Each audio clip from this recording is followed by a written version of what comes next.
முகமது முஷாரஃப் பொத்துவில் பிரதேச சபையினுடைய தவிசாளர்.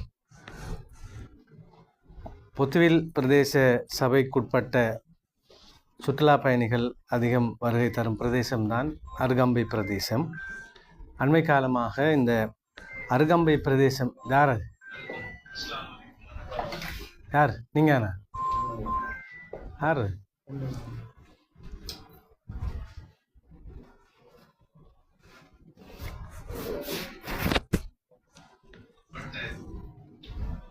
சரியா திரும்ப லைவ் போகுதா இல்லையா?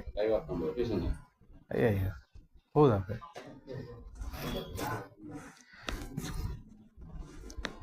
அனைவருக்கும் அஸ்ஸலாமு அலைக்கும், ஆய்பவான், வணக்கம். நான் முகமது முஷாரஃப், பொத்துவில் பிரதேச சபையினுடைய கௌரவ தவிசாளர். பொத்துவில் பிரதேச சபை எல்லைக்குட்பட்ட அருகம்பை பிரதேசம் உலகளாவிய ரீதியில் சுற்றுலாத்துறைக்கு பெயர் போன ஒரு பிரதேசம். குறிப்பாக இந்த நீர்ச்சறுக்கு விளையாட்டிலே உலக தரவரிசை பட்டியலில் முதல் 10ற்குள் 2ஆம் 3ஆம் இடம் தொடர்ச்சியாக வரக்கூடிய அளவுக்கு மிகவும் பிரசித்தமான ஒரு சுற்றுலாத்தலம். உலகின் பல்வேறு நாடுகளிலுமிருந்து சுற்றுலாத்துறைக்கு பெயர் போன ஒரு இடமாக இது இருப்பதனால் பல்வேறு சுற்றுலா பயணிகள் இந்த அருகம்பை பிரதேசத்திற்கு வருகை தந்த வண்ணம் இருக்கிறார்கள். இன்றைய இந்த பத்திரிகையாளர் சந்திப்பினுடைய பிரதானமான நோக்கம் அண்மை காலமாக இந்த அருகம்பை பிரதேசம் தொடர்பாகவும் அதே போன்று இஸ்ரேல் நாட்டவர்கள் தொடர்பிலும் அவர்களால் இயக்கப்படுகின்றதாக சொல்லப்படும் ஜூடாஸ் சபாத் ஹோம் என்று சொல்லப்படுகின்ற அவர்களுடைய வழிபாட்டு தலமான சபாத் வீடு தொடர்பாகவும் பல்வேறு செய்திகளை நாங்கள் இந்த ஊடகங்களில் பார்க்கக்கூடியதாக இருக்கின்றது. சட்டத்துக்கு முரணான வகையில் நடைபெறுகின்ற இந்த சபாத் ஹவுஸ் என்பது தடுக்கப்பட வேண்டும் என்றும் அதற்கான நடவடிக்கைகள் எடுப்பது தொடர்பிலும் பல்வேறு கதையாடல்களை நாங்கள் இந்த சமூக வலைத்தளங்களிலும் பிரதானமான ஊடகங்களிலும் பார்க்கக்கூடியதாக இருக்கின்றது. அதை தவிரவும் ஒரு யூதர்கள் அதிகமாக செறிந்து வாழ்கின்ற, கிட்டத்தட்ட அவர்களிடம் பறிபோயுள்ள ஒரு அருகம்பை நகரம் இது என்பதாகவும் இஸ்ரேலிய ஆக்கிரமிப்பு அருகம்பையில் நிகழ்ந்து விட்டதாகவும் செய்திகள் பல இடங்களில் வந்த வண்ணம் இருப்பதையும் நாம் பார்க்கின்றோம். எனவே இவைகள் தொடர்பிலே ஒரு பொத்துவில் பிரதேச சபையினுடைய தவிசாளர் என்ற வகையில் உண்மையிலே இந்த அருகம்பையில் நடப்பது என்ன, செய்திகளில் வருவது போன்று பல்வேறு நெருக்கடிகள் மிகுந்த இடமாக இந்த அருகம்பை இருக்கிறதா, அல்லது இந்த சபாத் ஹவுஸ் என்று சொல்லப்படுகின்ற இந்த வழிபாட்டு தளம் என்பதனுடைய உண்மையான நிலைப்பாடுகள் என்ன என்பது தொடர்பில் சில கருத்துக்களை நாம் கூறுவதற்காகவே இன்று பத்திரிகையாளர் சந்திப்பை ஏற்பாடு செய்திருக்கின்றோம். குறிப்பாக நேற்றைய தினம் பொத்துவில் பிரதேசத்திற்கு வருகை தந்த ஒரு மௌலவி, ஒரு அரசியல் செயற்பாட்டாளர், ஒரு கட்சியை பிரதிநிதித்துவப்படுத்துகின்ற ஒருவர் இந்த சபாத் ஹவுஸை மூடுவது தொடர்பாக பிரதேச சபை தீர்மானம் எடுக்க வேண்டும், பிரதேச சபையினுடைய தீர்மானம் எடுக்கப்படுமாக இருந்தால் உடனடியாக அமைச்சர் விஜித்த ஹேரத் அவர்களை அவர் சந்தித்து விஜித்த ஹேரத் அவர்கள் அவ்வாறு பிரதேச சபை ஒரு தீர்மானத்தை எடுக்கிற போது நாங்கள் உடனடியாக அதற்கான நடவடிக்கை எடுப்போம் என்று சொன்னதாக அவர் கூறிய கருத்துக்களும் சமூக மட்டத்திலே பல்வேறு கேள்விகளை எழுப்பியிருப்பதன் காரணமாக அதற்கான தெளிவுபடுத்தலை நான் முதலிலே வழங்க விரும்புகின்றேன். முதலாவதாக 2025 8/6 தீர்மான இலக்கம் 21 பொத்துவில் பிரதேச சபை எல்லைக்குட்பட்ட அருகம்பை பிரதேசத்தில் அமைக்கப்பட்டுள்ள யூத சபாத் வீடு தொடர்புபட்ட அரச நிறுவனங்களிடமிருந்து சட்ட ரீதியான அனுமதிகள் பெறப்படாது அமைக்கப்பட்டிருக்குமாயின் அதனை அகற்றுவதற்கு நடவடிக்கை எடுப்பதென்ற தீர்மானம் பொத்துவில் பிரதேச சபையினுடைய கௌரவ உறுப்பினர்களால் ஏகமனதாக ஏற்றுக்கொள்ளப்பட்டு நிறைவேற்றப்பட்டிருக்கிறது. அதனை பிரேரித்தவர் கௌரவ தவிசாளர் எஸ்.எம். முஷாரஃப், நான் ஆமோதித்தவர் கௌரவ உப தவிசாளர் மாபீர், அந்த வட்டாரத்தைச் சேர்ந்த பாராளுமன்ற பிரதேச சபை உறுப்பினர் அவர் உப தவிசாளர் அவர்கள். அதே போன்று கௌரவ பிரதேச சபை உறுப்பினர் ஜெம்சித் ராவி அவர்களும் இந்த பிரேரணையை அவருடைய பிரேரணையாகவும் கொண்டு வந்திருந்தார். அதற்கு அமைவாக இந்த விடயம் எடுத்துக்கொள்ளப்பட்டது என்கின்ற தகவலை முதலிலே நான் உங்களுக்கு பகிர்ந்து கொள்ள ஆசைப்படுகின்றேன். எனவே பிரதேச சபை அவ்வாறான ஒரு சபாத் ஹவுஸை மூடுவதாக தீர்மானிக்கப்படுமாக இருந்தால் அதனை நாங்கள் உடனடியாக நிறைவேற்றுவோம் என்று அரசாங்க தரப்பிலே குறித்த அமைச்சர் சொல்லியிருக்கின்றதா என்ற செய்தி உண்மையாக இருந்தால் அது நிறைவேற்றப்பட்டிருக்கிறது. அவசரமாக அரசாங்கம் இதற்கான நடவடிக்கை எடுக்க வேண்டும் என்று நான் கேட்டுக்கொள்கிறேன். ஆனால் இந்த கருத்து இன்னும் ஒரு நபரால், ஒரு அமைச்சர் சார்பில் சொல்லப்பட்ட ஒரு கருத்து என்பதால் அது உண்மையானதா இல்லையா என்கின்ற அடிப்படையிலே நமக்கு அதில் ஒரு புரிதல் இல்லை. ஆனாலும் இந்த நிலைமைகள் தொடர்பான இதற்கு முன்பு நடைபெற்ற விடயங்கள் பற்றி நாம் முதலிலே சொல்ல வேண்டும். டிசிசி கூட்டம், பிரதேச ஒருங்கிணைப்பு குழு கூட்டம் ஜூலை மாதம் 17ஆம் தேதி நடைபெற்றது. இந்த ஜூலை மாதம் 17ஆம் தேதி ஆளும் கட்சியினுடைய பிரதி அமைச்சர் கௌரவ ஆதம்பாவ் அவர்களுடைய தலைமையில் நடைபெற்ற கூட்டத்தில் பாராளுமன்ற உறுப்பினர்களான MS சுதுமாலபி அவர்கள், அதே போன்றும் MS அப்துல் வாசித் அவர்கள் உள்ளிட்ட பல்வேறு அதிகாரிகள் நாங்கள் கலந்து கொண்டிருந்தோம். அதே போன்று பாராளுமன்ற உறுப்பினர் கோடீஸ்வரன் அவர்களும் கலந்து கொண்டிருந்தார். இந்த கூட்டத்தின் போதும் கூட இந்த யூத சபாத் வீடு தொடர்பான விடயங்கள் அன்றைய தினம் பேசப்பட்டன. அதனை தடை செய்ய வேண்டும் என்ற கோரிக்கை, அதை பிரேரணையாக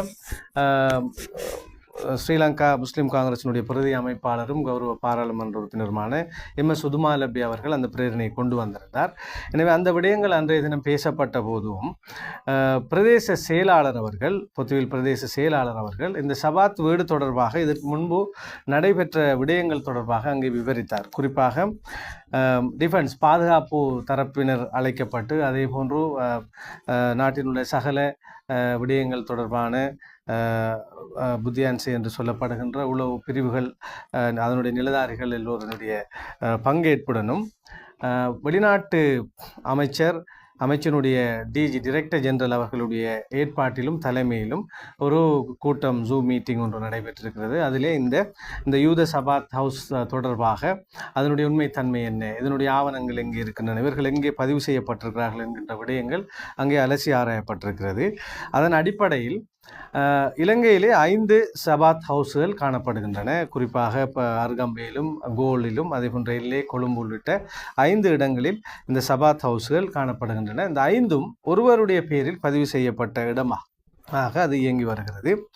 இவை ஒன்று கலாச்சார திணைக்களம் அல்லது கலாச்சார அமைச்சிடமிருந்தோ அல்லது பிரதேச செயலகத்திலோ அல்லது பிரதேச சபையிலோ எந்த ஒரு அனுமதியும் பெறப்படாமல் நடக்கின்ற ஒரு சபாத் ஹவுஸ் என்கின்ற விடயம் அங்கே எடுத்து சொல்லப்பட்டிருக்கிற. மாறாக ஒரு தனியார் கம்பெனி ஆக்டுக்கு கீழே ஒரு தனியார் பதிவுக்கு அமைவாகத்தான் இது ஒரு வழிபாட்டு தலமாக இயங்கி வருகிறது. எனவே முறையற்ற விதத்தில் இது பதிவு செய்யப்பட்டு இயங்கி வருவதான ஒரு கருத்து அன்றைய அந்த கலந்துரையாடலிலே முன்வைக்கப்பட்ட போது, எனவே இது ஒரு சட்ட ரீதியற்ற முறையில் இவ்வாறு இது இயங்கி வருகின்ற காரணத்தினால் இதனை உடனடியாக தடை செய்வதற்கான நடவடிக்கை எடுப்போம் என்று அந்த கூட்ட தீர்மானமாக வெளிநாட்டு அமைச்சினுடைய director general of foreign countries அவரால் இந்த தீர்மானம் எடுக்கப்பட்ட விடயம் பிரதேச செயலாளரால் இந்த டிசிசி கூட்டத்தின் போது தெரிவிக்கப்பட்டது. எனவே நாங்களும் டிசிசி பிரதேச ஒருங்கிணைப்பு குழு கூட்டத்தினுடைய ஏகமனதான தீர்மானமாக இந்த சபாத் ஹவுஸை மூட வேண்டும் என்ற தீர்மானம் மேற்கொள்ளப்பட்டது.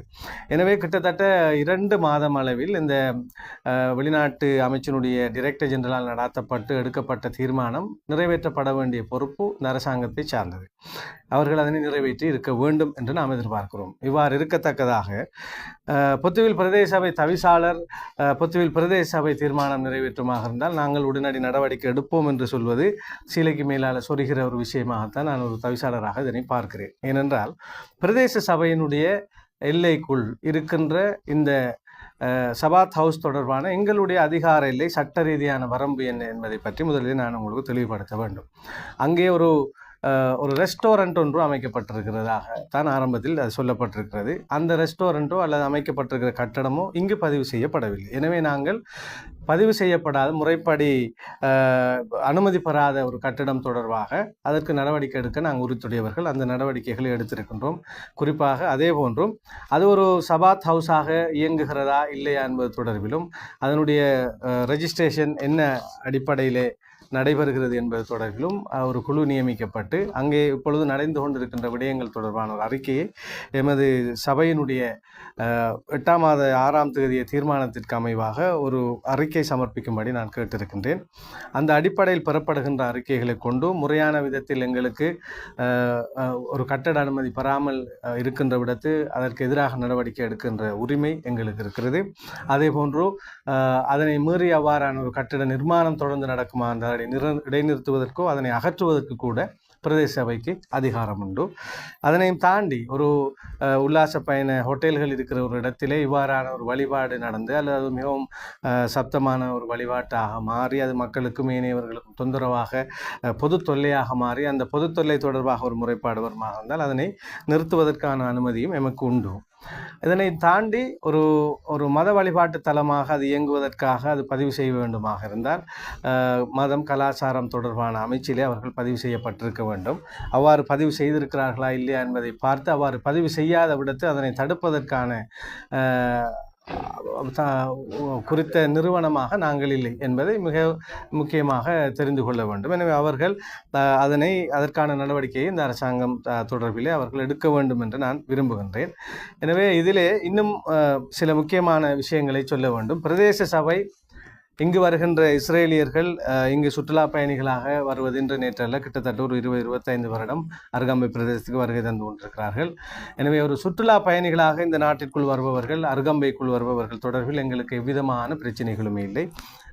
அவர்கள் மிகவும் கௌரவமாக இங்கே வரவேற்கப்பட்டு அவர்களுடைய பொழுதை மிக மகிழ்ச்சிகரமான பொழுதாக கழித்துவிட்டு அவர்கள் போவதற்கான சகல வசதிகளையும் ஒரு திணைக்கள தலைமையாக நாங்கள் எடுத்துக் கொடுப்பதற்கு நாங்கள் கடமைப்பட்டிருக்கிறோம். அதே சமயத்தில் வேறு நோக்கத்திற்காக வருகின்ற அல்லது ஒரு ஆலயத்தை அமைப்பது, இந்த ஆலயத்தினூடாக வேறு சில நோக்கங்களை அடைய நினைப்பது அல்லது ஆக்கிரமிக்க நினைப்பது அல்லது அவர்களுடைய போர்க்கால வீரர்களை கொண்டாடுகின்ற ஒரு தளமாக இதனை பயன்படுத்த முனைவது என்பதான சில குற்றச்சாட்டுகள் ஆங்காங்கே எழாமலும் இல்லை. குறிப்பாக பெருவாரியான சுற்றுலா பயணிகள் இங்கே அவர்கள் சுற்றுலா பயணிகளாகவே வந்து பயணிகளாக போகின்ற அதே சமயத்தில் வேறு நோக்கங்களுக்காக ஒரு சிலருடைய வாசகங்களும் கடந்த காலங்களில் ஊடகங்களில் வெளியாக இருந்தது.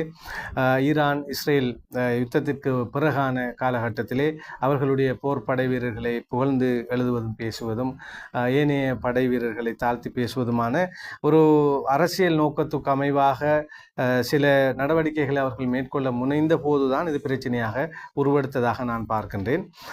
எமது பிரதேசத்தை சார்ந்தவர்களை பொறுத்தளவிலே இது அவர்களுடைய வருகை என்பது நமக்கு பிரச்சனை அல்ல.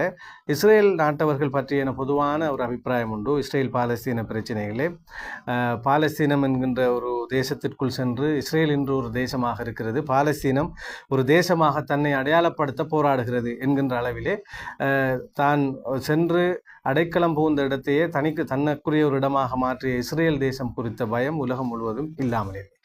எனவே இந்த இடத்திலே வேறொரு மதத்தினுடைய வழிபாட்டு தலம் இது அமைக்கப்பட்டிருந்தாலோ அல்லது வேறொரு நாட்டினருடைய வருகை இது அமைந்திருந்தால் கூட இவ்வளவு தூரம் இது பிரபலியமாக இருக்காது, பயத்தையும் உருவாக்கியிருக்காது. இஸ்ரேல் நாட்டவர் என்பதால் ஒரு பயம் எல்லோருக்குள்ளும் இருக்கிறது. ஏனென்றால் அவர்கள் இந்த நிலத்தை ஆக்கிரமித்து விடுவார்கள், இடத்தை பிடித்து விடுவார்கள் என்கிற பயம் ஒரு இயல்பான சாதாரணமான பயம். அதை யாரும் இங்கே சந்தேகம் கொள்ள தேவையில்லை. அந்த அடிப்படையில் என்னை தேடி வருகின்ற என்னிடம் செய்தி கேட்கின்ற பத்திரிகையாளர்களாக இருக்கலாம், அதே போன்று எங்களுடைய அரசாங்கத்தினுடைய காவல்துறையை சார்ந்தவர்கள், அதே போன்று புலனாய்வு பிரிவை சார்ந்தவர்களிடம் நான் கூறுகிற ஒரு விடயம் என்னவென்றால், பொத்துவிலில் இருக்கின்ற மக்களால் அல்லது ஹோட்டல்கள் நடத்துகின்ற உரிமையாளர்களால் இஸ்ரேலியர்களுக்கு பாதுகாப்பு என்பது மிகவும் பாதுகாப்பின்மை இருக்கிறது என்கிறது மிக தவறான ஒரு கருத்து. அதே சமயத்தில் இஸ்ரேலில் இருந்து வருகிற சுற்றுலா பயணிகளில் பெரும்பான்மையானவர்கள் சுற்றுலா பயணிகளாக இருக்கிறார்கள். அவர்களுக்கு ஹோட்டல் ஓனர்களாலோ அல்லது ஹோட்டல் ஓனர்களால் அவர்களுக்கு எந்த பிரச்சனையும் இல்லை என்பதையும் தெளிவாக சொல்லியிருக்கிற அதே வேளை வேறு நோக்கங்களுக்காக வருபவர்கள், இப்போ இது சபாத் ஹவுஸாக முறையற்ற விதத்தில் இயங்குகிறது என்றால் அது ஏன் இயங்க வேண்டும்? எனவே அதனை தடை செய்வது தொடர்பாக அரசாங்கம் கரிசனை கொண்டே ஆக வேண்டும். இது எங்களுடைய கருத்து. அதுபோல வேறு சில நோக்கங்களுக்காக அல்லது அவர்களுடைய வேறு சில அடைவுகளுக்காக இதனை பயன்படுத்த அவர்கள் எத்தனிப்பார்களாக இருந்தால் அதனை கண்டடைந்து அவர்கள் தொடர்பில் அவதானமாக இருக்க வேண்டியதுதான் என்னை பொறுத்தளவில் இந்த புலனாய்வு பிரிவினதும் போலீசினதும் கடமையாக நான் வந்தவர்களிடமும் நேரடியாக சொல்லியிருக்கிறேன். இந்த பத்திரிகை சந்திப்பினூடாகவும் சொல்லியிருக்கின்றேன். இங்குள்ள மக்களால் அவர்களுக்கு ஆபத்து என்கின்ற ஒரு பதிவு அது பிழையான ஒரு தகவல். மாறாக அவர்களில் இருந்து வருபவர்களில் சுற்றுலா பயணிகளாகவே வந்து சுற்றுலா பயணிகளாகவே அவர்கள் போவார்களாக இருந்தால் எமக்கு எந்த ஆட்சேபனையும் இல்லை. மாறாக வேறு நோக்கங்களோடு அவர்கள் நடந்து கொள்வதில்தான் பிரச்சனை. நேற்றைய தினம் கூட ஒரு பத்திரிகை செய்தியை பார்த்தேன், லங்காதீப பத்திரிகை நினைக்கின்றேன். அந்த ஊடகவியலாளர்கள் வந்து பேசிய போது பல விடயங்கள் பேசியிருந்தேன். ஆனால் அவர்களுக்கு எது தேவையோ அதை அவர்கள் பயன்படுத்தி இருக்கிறார்கள். அவர்களிடம் நான் சொன்னேன், பிரச்சனையாக்னே செக்கையாக்தின்வா, பிரச்சனைகள் இன்னும் இல்லை, ஆனால் பயம் இருக்கிறது, சந்தேகம் இருக்கிறது, நீங்கள் தான் அதனை கலைந்து ஆக வேண்டும் என்று சொன்னது. இந்த சபாத் ஹவுஸ் போன்ற முறையற்ற விதத்தில், சட்ட ரீதியற்ற விதத்தில் நடைபெறுகிற இந்த இடங்கள் தொடர்பாக எங்களுக்கு பயம் இருக்கிறது. எனவே அவற்றை பற்றி உடனடி நடவடிக்கையை இந்த அரசாங்கம் எடுக்க வேண்டும் என்று நாம் கேட்டிருக்கின்றோம். எனவே டிசிசி மீட்டிங்கில் ஜூலை 17 எடுக்கப்பட்ட தீர்மானம், பொத்துவில் பிரதேச சபையிலே ஆகஸ்ட் 6 எடுக்கப்பட்ட தீர்மானம், அதே போன்றும் வெளிநாட்டு அமைச்சினுடைய டைரக்டர் ஜெனரலால் நடைபெற்ற டிஃபென்ஸ் தொடர்பான அந்த கூட்டத்தின் போது எடுக்கப்பட்ட தீர்மானம் எல்லாமே இந்த சட்ட முரணான விதத்தில் இயங்கப்படுகின்ற இந்த சபாத் ஹவுஸ் மூடப்பட வேண்டும் என்பது வெளிப்படையான உண்மையாக இருப்பதால், எனவே பிரதேச சபை தீர்மானம் எடுத்து தர வேண்டும், டிஎஸ் ஆஃபீஸ் எடுத்து தர வேண்டும் என்பதாக இன்னும் அரசாங்கம் காரணம் கூறிக்கொண்டிருக்காமல் உடனடியாக இதனை மூடுவதற்கான நடவடிக்கை எடுக்க வேண்டும் என்று இந்த பத்திரிகையாளர் சந்திப்பினூடாக நான் என்னுடைய தகவலை பகிர்ந்து கொள்ள ஆசைப்படுகிறேன். இது தவிர இன்னும் ஒரு பக்கம் இருக்கிறது. இந்த விடயத்தையும் இந்த இடத்தில் சொல்வது பொருத்தம் என்று நினைக்கின்றேன். என்னவென்றால், இப்பொழுது ஊடகங்கள் வாயிலாக அருகம்பே இஸ்ரேலியர்களால் ஆக்கிரமிக்கப்பட்டிருக்கிறது என்பது தொடர்பான ஒரு பெருத்த செய்திகள் சென்று கொண்டிருக்கின்றன. இவ்வாறு சொல்லுகின்ற செய்திகளிலும் உண்மை இல்லை. இந்த கருத்தையும் நாம் சொல்ல வேண்டும். இதிலே பல சதிகள் இருக்கின்றன. இப்பொழுது பல்வேறு பிரதேசத்தை சார்ந்தவர்கள், எந்த இன மதத்தை சார்ந்தவர்களாக இருந்தாலும் இப்பொழுது அருகம்பே இஸ்ரேலின் கூடாரமாக மாறிவிட்டது, அவர்களிடம் சென்று விட்டது என்பதாக மிக பரவலான ரீதியிலே சொல்லப்படுகிற செய்திகளில் உண்மை இல்லை. அந்த கருத்தையும் நாம் சொல்ல வேண்டும். இங்கு சுற்றுலா பயணிகள் நீண்ட காலமாக 25 வருடமாக வந்து போய் கொண்டிருக்கிற ஒரு இடம், அண்மை காலமாக ஏற்பட்ட ஒரு சில சலசலப்பு, அதனை வைத்துக்கொண்டு அருகம்பே பறிபோய் விட்டதாக சொல்லப்படுகிற கருத்துக்கள் தொடர்பில் இங்குள்ள ஹோட்டல் உரிமையாளர்களிடம் நாம் பேசுகிற போது வேறு சில தகவல்களை புரிந்து கொள்ளக்கூடியதாக இருக்கிறது. அதாவது, அருகம்பே பிரதேசம் சுற்றுலாத்துறையிலே முன்னேறிவிடக்கூடாது என்பதற்கான ஒரு சதி எமது உள்ளகத்திலே நடக்கிற சதியாக நான் இதனை சொல்ல விரும்புகிறேன். அது வேறு புறத்திலிருந்து, குறிப்பாக இப்பொழுது நீங்கள் அருகம்பை பிரதேசத்தில் பார்த்தால் எல்லா ஊரவர்களும் வந்து இங்கு தொழில் செய்கிற ஒரு இடமாக மாறிவிட்டது. குறிப்பாக தென்பகுதியிலும் சுற்றுலா துறைக்கு பெயர் போன பல இடங்கள், ஹிக்கடுவ, உணவாட்டுன போன்ற பல பிரதேசங்கள் இருக்கின்றன. கிழக்கிலும் இருக்கின்ற இடங்களிலே அருகம்பே மிக முக்கியமானது. இங்கு உள்ள ஹோட்டல் உரிமையாளர்களை பார்க்கிற போது இவ்வாறு தென்பகுதியை சார்ந்த பலருக்கும் இங்கே ஹோட்டல்கள் இருக்கின்றன. எங்களுக்கு இங்கே சுற்றுலாத்துறையில் இருக்கின்ற பிரச்சனைகள் என்னவென்றால், ஓஃப் சீசன் ஒன் சீசனாக இதனை மாற்றிவிட்டார்கள். ஒரு குறிப்பிட்ட காலம்தான் இங்கே சீசன், ஏனைய காலம் மழைக்காலம் என்பதாக அருகம்பை 6 மாத தொழிலாகவும் 6 மாதம் மூடப்பட்ட நிலையிலும் இருப்பது என்பதும் இந்த துறைக்கும் இந்த தொழிலுக்கும் ஒரு பாரிய பாதிப்பை ஏற்பட்டிருக்கிறது. இங்கே ஓஃப் சீசன் ஒன் சீசன் கிடையாது. ஒருவேளை ஹை சீசன் லோ சீசன் என்று சொல்ல முடியும். நீர்ச்சறுக்கல் விளையாட்டுக்கு பிரசித்தமான காலத்தை மட்டுமே ஒரு ஒன் சீசனாகவும், ஏனைய காலங்களில் ஒன்றுமே இல்லை, மழை வெள்ளத்தோடு இந்த மக்கள் வாழ்கிறார்கள் என்பது போலவும் ஒரு சித்தரிப்பு வெளிநாட்டவர்களுக்கு கொடுக்கப்படுகிறது. அது மிக தவறான ஒரு விடயம். எங்களை பொறுத்தளவில் வயல்காணிகளுக்கு தண்ணீர் இல்லை என்று வேளாண்மை சாகுகின்ற நிலைமை இந்த பொத்துவில் பிரதேசத்தில் காணப்படுகிறது. எனவே இங்கு ஓஃப் சீசன் ஒன் சீசன் இல்லை, ஹை சீசன் லோ சீசன் என்று நாம் மாற்றிக்கொள்ள முடியும். பிரதேச சபை தவிசாளராக நான் வந்தது முதல் பல்வேறு நடவடிக்கைகள் இந்த சுற்றுலாத்துறை சார்ந்து மேற்கொண்டு வருகிறோம். இன்ஷா அல்லாஹ் வருகின்ற 2026 ஆண்டு பொத்துவிலினுடைய சுற்றுலாத்துறையில் பல்வேறு மாற்றங்களை நிச்சயமாக நாம் கொண்டு வருவோம். அதில் இவைகள் எல்லாம் மிக முக்கியமான விடயங்கள். எனவே இங்கு எமக்கு இருக்கின்ற சந்தேகம் என்னவென்றால், பொத்துவிலே ஒவ்வொரு உண்மை செய்தி வேறு வேறு வகையான பொய்யான செய்திகளாக பரப்பப்படுகின்றன. உதாரணத்துக்கு சொல்வதாக இருந்தால், சுற்றுலா பயணியாக வந்த ஒரு ஆணும் ஒரு பெண்ணும் நிர்வாணமாக, அரை நிர்வாணமாக நடுவீதியிலே சென்ற காட்சிகள் கடந்த இந்த சீசனில் நடைபெற்ற முக்கியமான சம்பவங்கள். எனவே இங்கு அருகம்பை பிரதேசத்தில் சுற்றுலாத்துறைக்கு பெயர் போன ஒரு இடமாக இருந்தாலும் அங்கே பள்ளி வாயில் இருக்கின்றது, அதே போன்று பாடசாலைகள் இருக்கின்றன, பொதுவாக மக்கள் வாழ்கிற இடம் இருக்கின்றது, அதோடு சேர்த்து ஹோட்டல்களும் இருக்கின்றன. நாங்கள் லண்டனை எடுத்துக்கொள்வோம், அமெரிக்காவை எடுத்துக்கொள்வோம், மிகவும் வெஸ்டர்ன் கண்ட்ரிஸை எடுத்துக்கொண்டாலும் கூட சுற்றுலா பயணிகளுக்கும் ஒவ்வொரு இடத்திற்கும் ஒவ்வொரு விதமாக செல்வதற்காகவே அவர்களுக்கான ஏற்பாடு இருக்கும். நகர்ப்புறத்தில் எல்லோருமே நேக்கட்டாக செல்வதில்லை, நிர்வாணமாக செல்வதில்லை, ஹாஃப் நேக்கட்டாக செல்வதில்லை. ஒரு பீச்சிலே ஒரு முழு நிர்வாண கடற்கரை, அரை நிர்வாண கடற்கரை அல்லது பொதுவான இடங்களிலே முற்றாக மூடி செல்ல வேண்டும். ஆலயங்களுக்குள் செல்கின்ற போது காட்சியட்டை, நீளமான காட்சியட்டை அணிய வேண்டும் என்றெல்லாம் எங்கெங்கெல்லாம் சொல்லப்படுகிறதோ அதனை பின்பற்றக்கூடியவர்களாகத்தான் சுற்றுலா பயணிகள் இருக்கிறார்கள். எனவே இங்கு இந்த ஒரு ஆணும் பெண்ணும் சுற்றுலா பயணிகள் இவ்வாறு அரை நிர்வாணமாக முழு நிர்வாணமாக போனது ஒரு சர்ச்சைக்குரிய விடயமாக மாறி கைது செய்யப்பட்டு நீதிமன்ற தண்டனையும் கிடைக்கப்பட்டது. எனவே இங்கிருந்த பொது நலன் விரும்பிகள் சில பேர் no bikini on the street என்பதான ஒரு ஸ்டிக்கரை ஒட்டியிருந்தார்கள். அதாவது பிகினி அரை நிர்வாணத்தோடு நீங்கள் பொதுவான இடங்களில் செல்ல வேண்டாம் என்பதான ஒரு ஸ்டிக்கர் தான் அது. ஆனால் அது எவ்வாறு மெனிப்புலேட் பண்ணப்பட்டது, சித்தரிக்கப்பட்டது என்றால், அருகாம்பை பிரதேசத்திலே முஸ்லீம் அடிப்படைவாதிகள் இருக்கிறார்கள், இவர்கள் பிகினியோடு செல்லக்கூடாது என்கிறார்கள் என்று சர்ஃபிங் ஓடுகின்ற அல்லது நீச்சல் கடற்கரையில் குளிப்பவர்கள் சாரி உடுத்துக்கொண்டும் ஒரு கோட் சூட் போட்டுக்கொண்டும் அவர்கள் நீச்சல் சறுக்களில் ஈடுபடுவது போல ஃபோட்டோக்களை போட்டு, எனவே இந்த அருகாம்பை என்பது ஒரு அடிப்படைவாதிகள் நிறைந்ததான ஒரு இடம், இங்கே டூரிசத்துக்கு பொருத்தமில்லை என்பது போன்ற சித்தரிப்புகள் கடந்த காலங்களில் நடந்தது. இங்கே எமக்கு இருக்கிற சந்தேகம் இதுதான். இந்த இஸ்ரேல் விஷயத்தையும் பூதாகரமாக்கி இங்கே இஸ்ரேலில் ஆக்கிரமிப்பு நடந்திருக்கிறது, இங்குள்ள மக்களுக்கு பாரிய நெருக்கடிகள் உண்டாக்கி இருக்கிறது என்கின்ற செய்திகளுக்கு பின்னாலும், இந்த நேக்கட் விவகாரம் இவ்வாறு கொண்டு செல்லப்பட்டதன் பின்னாலும், இங்குள்ள இஸ்ரேலியர்களுடைய உயிருக்கு அச்சுறுத்தல் இருக்கிறது என்பதான செய்திகள் பரவி, அதற்கு பிறகு ஒரு பாதுகாப்பு நெருக்கடிகள் இந்த அருகாம்பை பிரதேசத்தில் ஆங்காங்கே ஒரு செக் போஸ்ட்டுகள் போட்டு பிளாக் பண்ணப்பட்டதன் பின்னாலும் வேறு சதிகள் உள்ளூர் மக்கள் உள்ளூரிலே சுற்றுலாத்துறைக்கு பேர் போனவர்களால் ஏற்படுத்தப்படுகின்ற உள்ளூர் சதிகள் இருக்கின்றது என்பதான ஒரு சந்தேகம் எல்லா ஹோட்டல் உரிமையாளர்களுக்கும் இருக்கிறது. இந்த செய்தி கொண்டு செல்லப்பட வேண்டும் என்று நான் விரும்புகின்றேன். எனவே நான் இங்கு வந்திருந்த அனைத்து புலனாய்வு பிரிவை சார்ந்தவர்கள், போலீஸ் கடமையில் ஈடுபடுபவர்கள் எல்லோரிடம் சொன்ன ஒரு விஷயம், இந்த செய்திகளை மெனிப்புலேட் பண்ணி பிழையாக சித்தரிக்கின்றவர்கள் தொடர்பில் அவதானமாக இருங்கள். அவர்களை நீங்கள் தேடி பார்த்து விசாரித்து அவர்களுடைய உள்நோக்கம் என்ன என்பதை நீங்கள் அறிகிற போது இந்த விடயங்களை நீங்கள் புரிந்து கொள்ள முடியும் என்று நான் இந்த தகவலை தெரிவித்திருக்கிறேன். எனவே இன்றும் கூட சில முக்கியமான பத்திரிகை ஆசிரியர்கள் என்னை நேர்காணல் செய்கிற போது கூட அவர்களாகவே இந்த ஹோட்டல் ஓனர்ஸ்களை சந்தித்த போதும் எங்களுக்கு இந்த தகவல் தான் கிடைத்தன. எனவே இங்கு அருகாம்பை சுற்றுலாத்துறைக்கு பெயர் போன இடமாக இருந்த போதும் கூட அதனுடைய வளர்ச்சியை கட்டுப்படுத்துகின்ற நோக்கம் இந்த நாட்டிற்குள் இருக்கின்ற வேறு சிலருக்கு இருக்கின்றது என்கின்ற தகவலை எங்களால் புரிந்து கொள்ள முடிந்தது என்று சில பத்திரிகை ஆசிரியர்கள் என்னிடம் பேசினார்கள். எனவே இந்த செய்தியை நான் இங்கே கொண்டு செல்ல ஆசைப்படுகிறேன்.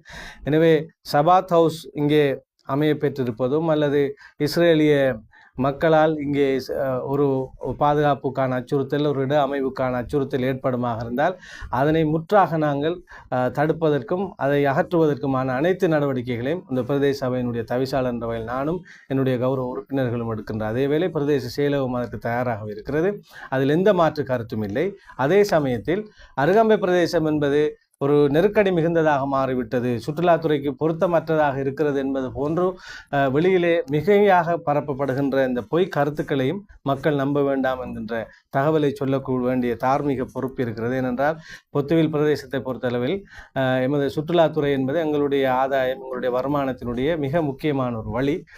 இங்கு மீன்பிடி இருக்கிறது, விவசாயம் இருக்கிறது என்பது போல சுற்றுலா துறை என்பது மிக பிரசித்தமான ஒரு வழி. எனவே இந்த சுற்றுலாத்துறையை மேலும் மேலும் மேம்படுத்துவது தொடர்பில் நாங்கள் அவதானம் செலுத்தி கொண்டு ஒவ்வொரு கட்டமாக நாங்கள் முயற்சி செய்து கொண்டிருக்கிற போதும் எமது சுற்றுலாத்துறை ஒரு அச்சுறுத்தலுக்குள்ளாக இருக்கிறது, இங்கு வருகை தர முடியாது என்பது போல சித்தரிக்கின்ற இந்த நடவடிக்கைகள் தொடர்பில் அரசாங்கமும் படையினரும் சரியான நடவடிக்கைகளை எடுக்க வேண்டும் என்பதாக நான் இந்த செய்தியாளர் மாநாட்டினூடாக கேட்டுக்கொள்ள விரும்புகிறேன். நன்றி. தண்ணி வேண்டாங்களா?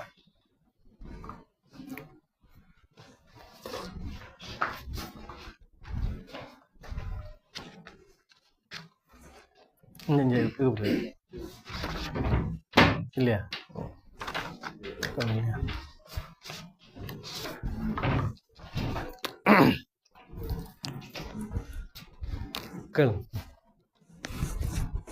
தற்போது சர்ச்சைக்குள்ளாயிருக்கும் சபாத் என்கின்ற ஒரு சம்பவமாக பரவலாக பேசப்படுகிறது. அதே சமயத்தில் உங்கள் மீது மிக ஒரு விமர்சனம் ஒன்று செய்யப்படுகிறது. அதாவது நீங்கள் கடந்த ஆட்சி காலத்தில் நெருங்கிய தொடர்புகள் ஒரு அதிகாரத்தோடு அந்த நேரம் ஏன் நீங்கள் சபாத் ஹவுஸை தடுப்பதற்கான நடவடிக்கை எடுக்கவில்லை என்ற ஒரு குற்றச்சாட்டு மீது பலர் அறிவிக்கப்படுகிறது. அப்படி சபாத் ஹோம் என்பது தொடர்பாக இப்போதும் நான் மீண்டும் உங்களுக்கு தெரிவிக்க விரும்புகிறேன். சபாத் ஹோம் இங்கே இயங்குகிறது என்பதான ஒரு கருத்து பலராலும் சொல்லப்படுது. எங்கு யாரால் சொல்லப்படுகிறது என்று பார்த்தால் வெளியிலே ஒரு பெரிய பேசுபொருளாக செய்தியாக வருகிறது. ஆனால் இந்த சபாத் ஹவுஸ் தொடர்பான ஒரு பாரிய ஒரு குற்றச்சாட்டு முன்வைக்கப்பட்டு இதனை அகற்ற வேண்டும் என்பதான உள்ளக கோரிக்கைகள் மிக அரிது. இதை நீங்கள் புரிஞ்சு கொள்ளணும். இப்போ உதாரணத்துக்கு நான் உங்களுக்கு சொன்னேன், இப்போ நான் பிரதேச சபை தவிசாளராக இருக்கிறேன். ஒரு பப்ளிக் நியூசன்ஸ், ஒரு பொது தொல்லை கீழே இங்கே இவங்க ஆராதனை நடத்துறது எங்களுக்கு டிஸ்டர்பாக இருக்குங்கிற மாதிரியான ஒரு பாரிய முறைப்பாடுகள் கூட கிடைக்கப்பெறவில்லை. இது யதார்த்தமான ஒரு விஷயம். உண்மையாக நாம் அறிகிற போது 25 வருஷமாக இஸ்ரேலியர்கள் இங்கு வருகை தருகிறார்கள் அருகாமையை பொறுத்தளவு. 2021 கொரோனாவுக்கு முன்பான காலகட்டத்தில் அவர்களுடைய வருகை மிக குறைவானதாகத்தான் இருந்திருக்கு. புள்ளி விவரத்தின் அடிப்படையில் 2022ஆம் ஆண்டு தான் அதிகமான இஸ்ரேலியர்கள் இங்கே சுற்றுலா பயணிகளாக வந்திருக்கிறார்கள். இப்போது இந்த 2025ஆம் ஆண்டு இந்த ஈரானுடைய இஸ்ரேலுடைய யுத்தத்திற்கு பிறகான இந்த காலகட்டத்தில் கிட்டத்தட்ட மிக குறைவாக தற்போதைய கள நிலவரம் நான் சொல்கிறேன். இந்த சீசனில் வந்து அதிகமாக யூரோப்பியன்ஸ் வந்திருக்கிறார்கள், ஆஸ்திரேலியன்ஸ் வந்திருக்கிறார்கள், இப்படி பல்வேறு அமெரிக்கன்ஸ் வந்திருக்கிறார்கள். இஸ்ரேலியர்களுடைய எண்ணிக்கை இதற்கு முன்பு 2022ஆம் ஆண்டு இருந்ததை விட மிக குறைவு. இந்த சபாத் ஹவுஸ்ங்கிற விவகாரமும் எப்போது உருவாக்கப்படுது என்றால் இந்த 2022ஆம் ஆண்டு இந்த பீரியடில் தான் இது உருவாக்கப்படுது. எப்படி உருவாக்கப்படுகிறது என்பதும் இங்கே நீங்கள் கவனிக்க வேண்டிய ஒரு விஷயம் என்னென்னா, இப்பொழுது நீங்கள் அருகாம்பைக்கு சென்றாலும் அருகாம்பையிலே ஒரு ரெஸ்டாரண்ட்டில் நிறைய இஸ்ரேலியர்கள் இருப்பார்கள். இப்போ அதில் இஸ்ரேலியர்களா, அவர்கள் எந்த நாட்டவர்கள் என்றெல்லாம் நாம் தேடி கூர்ந்து பார்க்க முடியாது. இந்த சபாத் ஹவுஸ் என்பது பெயரிடப்பட்டதெல்லாம் மிக அண்மை காலமாக. அந்த சபாத் ஹவுஸ் இயங்குவதாக சொல்லப்படுகிற இடத்திலே ஒரு ரெஸ்டாரண்ட் தான் அமைய பெற்றிருக்கிறது. அதுவும் பெரிய கட்டிடங்களும் இல்லை, ஒரு சாதாரண கொட்டில் போன்றதான ஒரு அமைப்பிலே ஒரு இடம் அமையப்பட்டிருக்கிறது. அங்கு அவர்கள் ரெஸ்டாரண்டாக அதை பயன்படுத்தி வருவதாகத்தான் ஆரம்பத்திலே இது நம்பப்பட்டது. பின்பு பார்த்தால் அவர்கள் ஒவ்வொரு வாரத்தில் ஒரு முறை கூடி அவர்களுடைய மத வழிபாட்டில் ஈடுபடுகிறார்கள் என்ற கருத்து வெளியே வந்தது. இந்த விடயங்கள் வரத் தொடங்கி மிக அண்மை காலம்தான். இப்போ நீங்கள் வந்து 10 வருஷமாக சபாத் ஹவுஸ் இயங்குதுங்கிற வரலாறு இதுக்கு கிடையாது.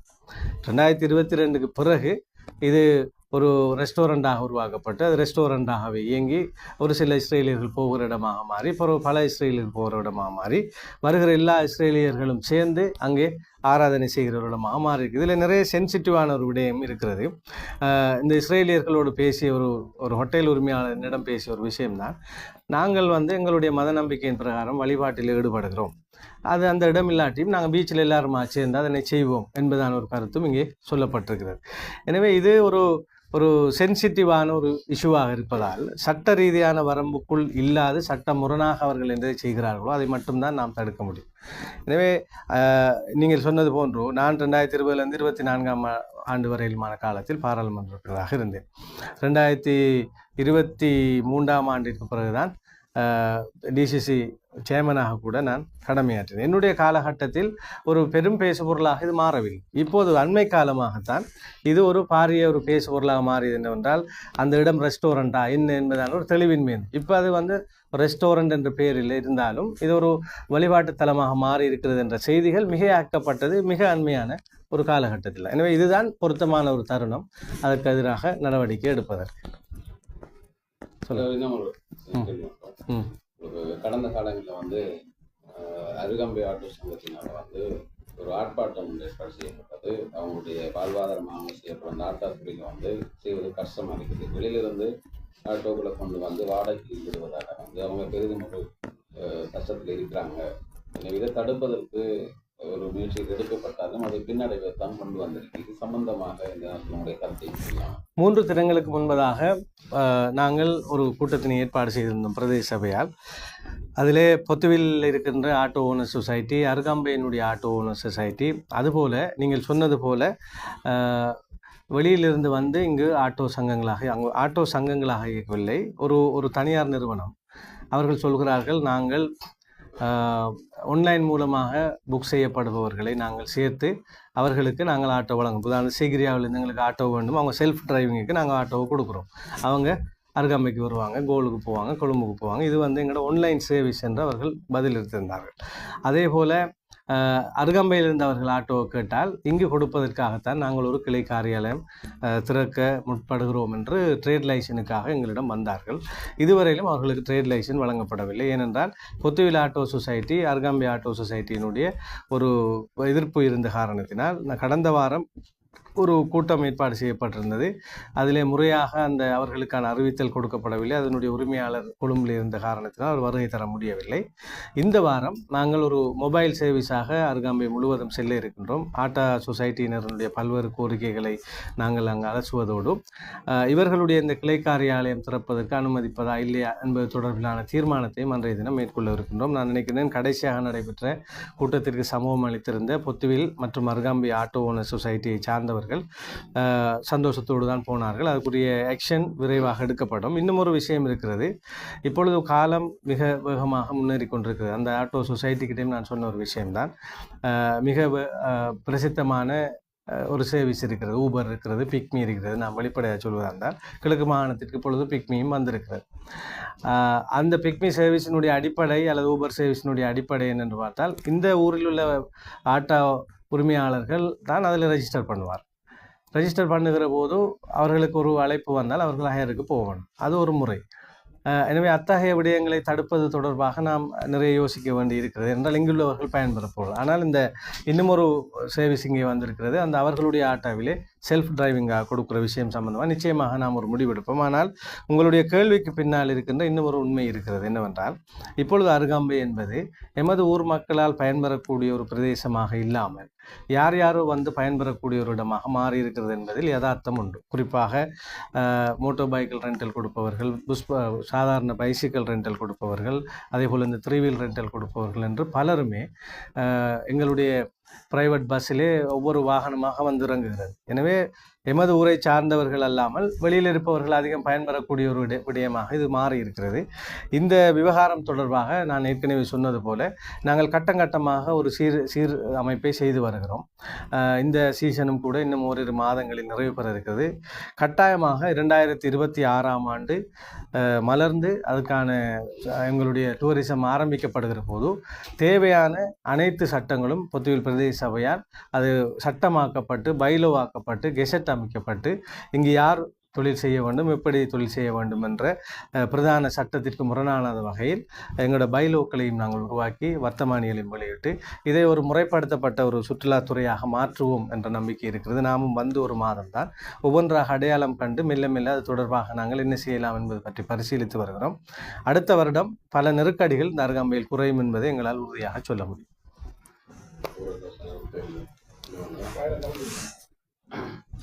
சபா இல்லம் சம்பந்தமாக அவருடைய ஆராதனைகள் அதே போன்ற மேல்வர நடவடிக்கைகள் போது அந்த பகுதியில் அதிகளவான பாதுகாப்புகள் குவிக்கப்பட்டு அந்த மக்கள் மத்தியில் ஒரு அச்சம் நிலவுகிறது.